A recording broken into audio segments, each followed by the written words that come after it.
कहना चाहूंगा कि स्वामी दयानंद जी के अंदर जितनी बड़ी ईश्वर भक्ति थी, जितने बड़े वो ईश्वर भक्त थे, मैं कहता हूं आज के समय में भक्ति युग को छोड़ दीजिए, कोई ईश्वर भक्त उसके बाद पैदा नहीं हुआ। आप देख लीजिए, आप मीरा का नाम जानते हैं, आप तुलसी का नाम जानते हैं, आप कबीर का नाम जानते हैं, इन सबके जीवन में क्या था? भक्ति भाव पूर्ण था। ठीक उसी प्रकार से यदि स्वामी दयानंद जी को आप विचार करें थोड़ी देर के लिए, आप उनके जीवन को देख लीजिए, कई कई दिन भूखे रहते हैं लेकिन अपने परमात्मा को गिला नहीं करते। बड़ी महत्वपूर्ण बात है। कई कई दिन भूखे रहते हैं लेकिन सुबह शाम जब समाधि में बैठते हैं तो कभी नहीं कहते कि भगवान जी तूने आज खाना क्यों नहीं दिया। और अगर हम डेली हवन करते हैं और थोड़ी सी आपत्ति आ जाए तो क्या बोलते हैं भगवान को? बताइए, अरे मैं तो तेरी डेली पूजा करता हूं, डेली तेरी आहुति देता हूं, तूने आज भी कष्ट क्यों दे दिया? बोले ईमानदारी से बोलते हैं कि नहीं बोलते? बोल देते हैं। क्यों? क्योंकि हमें वास्तव में अपने प्रभु के ऊपर अखंड अटूट विश्वास नहीं हुआ है। और ये बात आप स्वामी दयानंद जी की ओर देखिएगा, पहली बात तो अपने प्रभु से गिला नहीं करते, और दूसरी बात कभी किसी के लिए बुरा नहीं कहते। आप देख लीजिए कितनी गालियां मिली उनको, कितने लोगों ने पत्थर बरसाए, कितनों ने जहर दिया, लेकिन फिर भी कभी किसी के लिए बोलिए बुरा नहीं किया। चाहे वो पान वाली घटना है कि पान में जहर दे दिया, तहसीलदार पकड़ के ले आया, स्वामी जी ने क्या बोला कि नहीं मैं तो लोगों को मुक्त करने आया। मैं केवल आपसे चर्चा इसलिए प्रारंभ में ये करी कि आज मेरी आपके बात से कोई यज्ञ क्यों नहीं करता, क्योंकि वास्तव में मेरी आपकी बात ही बात रह गई है, आचरण नहीं रह गया। आज सारी समस्या ये है, हम अपना ही चिंतन करें। क्या कारण था कि स्वामी दयानंद अमीचंद को कहते हैं कि अरे अमीचंद तू तो है हीरा लेकिन कीचड़ में पड़ा हुआ है। एक छोटा सा ही शब्द था ना, अगर वो घटना ध्यान है आपको, एक छोटे से शब्द ने अमीचंद जैसे व्यक्ति के सारे दुर्गुणों से दूर करवा दिया। हमारे अंदर क्यों नहीं है? क्योंकि वास्तव में आत्मचिंतन नहीं है, बड़बोलापन है। बस बोलना जानते हैं साहब, लड़ना जानते हैं हम खंडन करना जानते हैं, मंडन करना नहीं जानते। अगली बात जो है मैं समझता हूं, एक बात का और ध्यान दीजिएगा। मान लीजिए हमने किसी का राम मंदिर जाना छुड़वा दिया, अच्छी बात, लेकिन क्या हम उसको आर्य समाज मंदिर ला पाए? या ला करके हमने उसको वो माहौल दिया कि वास्तव में जैसा वो झंकृत, जैसा वो खुश वहां जाके होता है, ठीक उसी प्रकार से वो बाहरी वातावरण से अब आंतरिक वातावरण में आकर के सच्चिदानंद परमात्मा के ध्यान में मग्न हो जाए, तो आप पाएंगे कि हम वातावरण नहीं दे पाते हैं। इसलिए पहली बात आपसे मैं कहता हुआ कि वास्तव में स्वामी दयानंद जी के हम पहले जीवन को हमें विचार करना चाहिए, फिर हम किसी को कुछ कहें। अब आ जाइए भूमिका पर। प्रधान जी 5-7 मिनट अभी है ना मेरा, अब आ जाइए। उनके वचनों को मैं आपके सामने बोलता हूं, फिर अगली बार से मैं मैटर तो मैं इतना लाया था कि लगभग 1.25 घंटा बोल सकता हूं, पर जो समय की मर्यादा उसका पालन करूंगा। आप सब ये ना सोचें कि पंडित जी को माइक मिल गया तो छोड़ ही नहीं रहेगा। भी कमजोर है ना लोगों का, सिर के ऊपर से निकल जाएंगी। आइए अब अगली चीज है, आप जाकर के तो सत्यार्थ प्रकाश सब लोग अपने घर में रखिए, मैं समझता हूं सबके घर में, और उसको अपनी सेल्फ से निकाल करके टेबल पर रखिए सामने। आइए स्वामी दयानंद जी क्या लिखते हैं, मेरा इस ग्रंथ बनाने का प्रयोजन सत्य अर्थ का प्रकाश करना है, अर्थात जो सत्य है उसको सत्य, जो मिथ्या है उसको मिथ्या प्रतिपादित करना। कहते हैं वह सत्य नहीं कहता कहा था जो सत्य के स्थान में असत्य और असत्य के स्थान में सत्य का प्रकाश किया जाए, किंतु जो जैसा है उसको वैसा ही कहना, लिखना और मानना सत्य कहता है। जो मनुष्य पक्षपाती होता है वह अपने असत्य को भी सत्य और दूसरे विरोधी मत वाले सत्य को भी असत्य सिद्ध करने में प्रवृत्त रहता है। स्वामी जी ने बड़ी सुंदर परिभाषा दे दी कि सत्य क्या है, जो जैसा है उसको वैसा ही बोल दीजिए, कह देना सत्य है, उससे इतर नहीं। अगली चीज वो क्या कहते हैं, कहते हैं मनुष्य लोग स्वयं अपना हित समझकर सत्यार्थ का ग्रहण और मिथ्यार्थ का परित्याग करके सदा आनंद में रहें। उनकी हट नहीं है कि आप उनके ग्रंथ को पढ़ें, उनकी हट नहीं है कि आप उनकी बातों को माने, ये उनकी एक विनम्रता है। आप देखिए, मेरे जैसा अल्पज्ञ व्यक्ति अगर आपको कुछ बोलता है कि वैसा भी ये चीज कर लो, तो मेरे जैसा हठी व्यक्ति ये चाहता कि आप करें। लेकिन स्वामी दयानंद जी कभी किसी को नहीं कहते कि आप करो, कहते अगर आपको ठीक लगता है तो करना, नहीं ठीक लगे तो मत करो। और इसका उदाहरण मैं स्वामी श्रद्धानंद जी के जीवन का देना चाहूंगा। बरेली की वो घटना यदि आपको ध्यान हो, प्रवचन सुनने जाते हैं डेली मुंशीराम, और अंतिम दिन क्या बोलते हैं, स्वामी जी आपने अपनी तर्क के द्वारा मेरा मुंह तो बंद करवा दिया, लेकिन भगवान को विश्वास नहीं दिला पाए। स्वामी जी बड़े कठोर उच्च स्वर में कहते हैं, अरे मुंशीराम, मैंने तेरे को कब बोला कि मैं तेरे को विश्वास करवा दूंगा भगवान, मैंने तो नहीं कहा। जब उस प्रभु की तेरे ऊपर कृपा होगी, उसका विश्वास तुझे तभी होगा, उससे पहले उसका विश्वास तुझे नहीं होगा। इसलिए अगली चीज देखिए, अगली चीज वो कहते हैं, इस ग्रंथ में ऐसी बात नहीं रखी है और न किसी का मन दुखाना व किसी की हानि का तात्पर्य है, किंतु जिससे मनुष्य जाति की उन्नति और उपकार हो।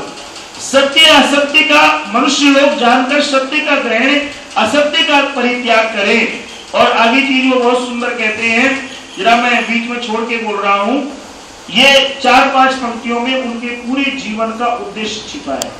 क्या कहते हैं, यद्यपि आजकल बहुत से विद्वान प्रत्येक मत में उस समय जिस समय लिखा हुआ, वे पक्षपात छोड़ सर्वतंत्र सिद्धांत अर्थात जो बातें सबके अनुकूल सब में सत्य है उनका ग्रहण, और जो एक दूसरे से विरुद्ध बातें उनका त्याग कर परस्पर प्रीति से वर्ते अर्तावे तो जगत का पूर्ण होते हुए, क्योंकि विद्वानों के विरोध से अविद्वानों में विरोध बढ़कर अनेक विध दुख की वृद्धि और सुख की हानि होती है।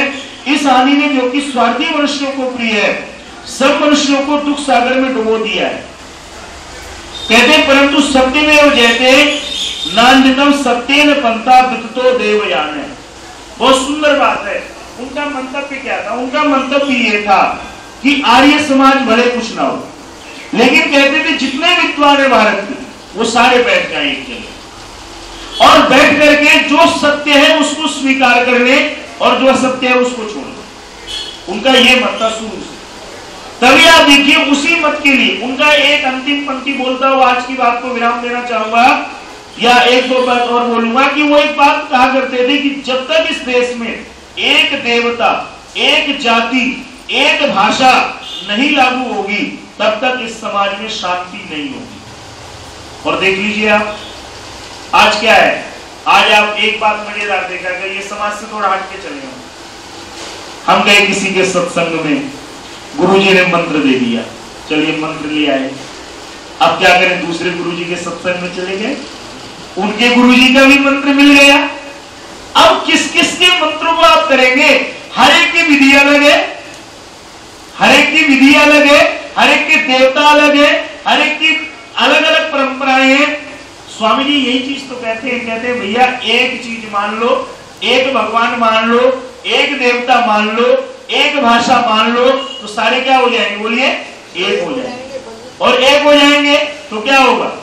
जो राम और कृष्ण का स्वप्न था वो साकार हो जाएगा। मूल बात ये थी। अब आ जाइए, ये तो मैंने आपको इनकी बातें बताई, लेकिन अगर एक दो बात आपको नहीं बताऊंगा तो आपको आनंद नहीं आएगा। वो क्या बात है? जैसे मैंने आपको बोला, स्वामी दयानंद जी ने अपनी शुरुआत कहां से करी? ओम सच्चिदानंदेश्वराय नमो नमः। अब किसी व्याख्याकार ने वास्तव में बहुत सुंदर शब्द लिखे, कहने लगे इसका मतलब स्वामी जी भी अंधविश्वासी है। यह बात पूरी समझिएगा, इसका मतलब स्वामी जी भी अंधविश्वासी हैं। तो उन्होंने अपनी बात को ही कंप्लीट किया कि देखिए साहब, परमात्मा का नाम लेने से उस प्रभु में प्रीति बढ़ती है, और जब प्रीति बढ़ती है तो मन प्रसन्न होता है, और कोई काम जब आप शुरू करते हैं तो उसको फिर पूर्ण करके ही दम लिया करते हैं। लेकिन कोई ये ना सोचे कि ओम लिखने से या ओम सच्चिदानंदेश्वराय नमो नमः लिखने से उसका काम पूरा हो जाएगा। वो गलत फहमी में, जब तक वो कर्म नहीं करेगा, जब तक उस मार्ग में आने वाली विघ्न बाधाओं को अपने परिश्रम से दूर नहीं करेगा, तब तक उसका काम भी पूरा, बोलिए, नहीं होगा। और ये उदाहरण उन्होंने दिया स्वामी दयानंद जी का कि स्वामी दयानंद जी ने कितनी भी विघ्न बाधाएं आई, बड़ी बड़ी परेशानी आई, लेकिन उन्होंने इस ग्रंथ का लेखन नहीं छोड़ा, इस ग्रंथ का प्रकाशन करवाया। और एक चीज और बता रहा हूं आपको जानकारी के लिए, जो पहला संस्करण आया, जो फर्स्ट एडिशन आया, उसमें बड़ी गलतियां थी। क्यों? स्वामी जी के पास समय नहीं था, वो बोलते जाते थे और दूसरे लिखते जाते थे। तो स्वामी दयानंद जी ने फिर दूसरा संस्करण शुद्ध करके छपवाया, जो उसमें त्रुटियां थी उसको दूर करवाया, और ये भी लिखा कि भाई देखो, मेरी जो मातृभाषा गुजराती है या फिर मैं संस्कृत बोलता हूं, मेरी हिंदी पर पकड़ नहीं है। जरा देखिए कितनी विनम्रता है उस व्यक्ति में, मेरी हिंदी पर पकड़ नहीं है, इसलिए कहीं पर कोई यदि भाषा दोष है तो उसको छोड़ करके उसके मूल भाव को आप ग्रहण कर लेना, तो निश्चित रूप से जीवन सुंदर हो जाएगा। अब बस एक शब्द बोलता हुआ आपको आज के लिए कुछ तो चिंतन मिले ना इन सब इतिहास के अलावा। स्वामी जी ने शुरू में मंत्र बोले हैं बहुत सारे, उन मंत्रों की चर्चा बाद में करेंगे, लेकिन एक मंत्र बोला, ओम खम ब्रह्म। क्या बोला? बोल दीजिए, ओम खम ब्रह्म। और ये कहां से लिया उन्होंने? ये यजुर्वेद से। अब इसका भाव क्या है? ओम माने सर्वरक्षक। ओम माने क्या? बोल दीजिए, सर्वरक्षक, जो हमारी रक्षा करता है, उसका नाम क्या है? बोल दीजिए, ओम। अगला शब्द क्या है? खम। कहते खम का अर्थ क्या है? कहते जो आकाशवत सर्वत्र व्यापक है। आकाश तो हर जगह व्यापक है ना। आप अपने घर में चले जाइए, किसी कोठरी में चले जाइए, आकाश हर जगह व्यापक है। ठीक उसी प्रकार से खम माने परम पिता परमात्मा आकाशवत सर्वत्र व्यापक है। अगला शब्द क्या बोला आपने जी? ब्रह्म। ब्रह्म का अर्थ है, कहते जो सबसे बड़ा है इस संसार में, संपूर्ण भूमंडल में सबसे बड़ा कौन है? बोलिए, परम पिता परमात्मा है। बस आज इसी का ध्यान करना। और मैं एक बात और बोलता हूं शुरू से आपको कि सत्यार्थ प्रकाश में अगर कभी आपको अवसर लगे, आप फ्री हैं, तो एक कागज पेन ले लेना और ईश्वर के सब नाम लिख लो आप। जैसे विष्णु दिया, ब्रह्मा दिया, शिव दिया, अग्नि दिया, कालाग्नि दिया, जो जो नाम है सारे लिख लो आप। और लिख करके क्या करो? इसको अंधविश्वास मत मानना, इसको डेली पढ़ लिया करो आप। जैसे आप गायत्री मंत्र की माला जपते हो ना घर में कई बार, ऐसे आप क्या करो कि इनके जो नाम है स्वामी दयानंद जी के द्वारा वर्णित नाम, तो उस प्रभु के हजारों हैं, लाखों हैं, लेकिन जितने भी हो सके उनके नाम आप डेली जप लो। क्या फायदा होगा? देखो फायदा बता देता हूं आपको एक मिनट में। फायदा यह होगा, जब कभी आप दुखी होंगे और आपने शिव बोला तो आप क्या कहेंगे? शिव माने कल्याण करने वाला, जो मेरा प्रभु कल्याण करेगा तो मैं दुखी भला, बोल दीजिए, कैसे रहूंगा। जब आप विष्णु बोलेंगे तो भैया विष्णु तो सर्वत्र व्यापक है, व्यापक है तो वो मेरी सुनेगा। अभी क्या है? अभी सुनाने के लिए कहां जाते लोग? वैष्णो देवी जाते, कोई कहां जाता है, कोई और देवी जी आ जाता है। उनको यहां भगवान नहीं दिखता। क्यों? उनकी गलती नहीं है, गलती यह है कि उनको विश्वास नहीं हो पाया। वो सोचते हैं कि इतनी थोड़ी कठिन यात्रा करेंगे, थोड़ा चढ़ेंगे, थोड़ा ऊपर जाएंगे तो हो सकता है मेरी कामना पूर्ण हो जाए। लेकिन वेद और शास्त्र और स्वामी दयानंद जी क्या कहते हैं? कहते हैं जो शक्तियां आप कहीं अन्यत्र सोचते हैं, वो शक्तियां तो आपके, बोल दीजिए, हृदय में छिपी पड़ी है। उनको निकाल लो, प्रकट कर लो, तो आप क्या हो गए? पूर्ण हो गए। और आपकी जीवन में जो न्यूनता है, जो कष्ट है, जो क्लेश है, जो द्वेष है, वो सब दूर हो जाएंगे। और कभी आप करके देखिए। लेकिन आज दिक्कत क्या है कि हम आर्य समाजी सोचते हैं हवन करके काम पूरा हो गया, दूसरा राम मंदिर जाने वाला सोचता है आरती करके आ गए, मेरा काम पूरा हो गया।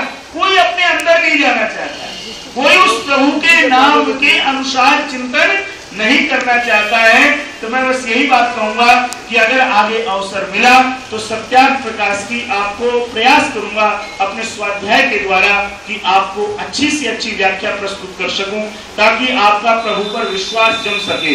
आपके अंदर ये भावना है कि केवल मन खंडन है, खंडन नहीं है।